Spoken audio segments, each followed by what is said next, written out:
Unlock the power of secure collaboration by mastering how to give access to your Dropbox folders and control exactly who sees and edits your important files. First, log into your Dropbox account on the web or open the desktop app. Locate the specific folder you want to share, hover your mouse over the folder, and you'll see several icons appear.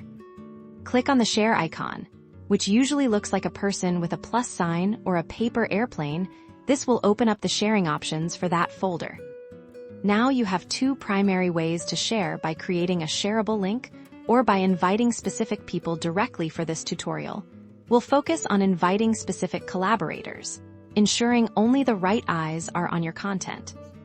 In the Invite People field, start typing the email address of the person you want to grant access to. As you type, Dropbox will suggest contacts, or you can enter the full email address. Next to the email address, you'll see a drop-down menu that controls their permissions. You can choose, can edit, allowing them to add, delete, and modify files within the folder, or can view, which gives them read-only access. Select the appropriate permission level for each collaborator.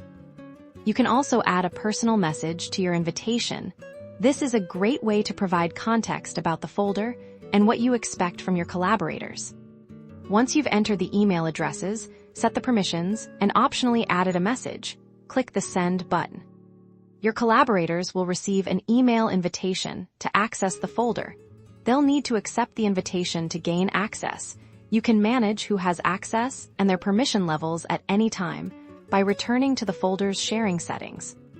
By following these simple steps, you can confidently and securely share your Dropbox folders, foster seamless collaboration, and ensure your valuable files are always in the right hands.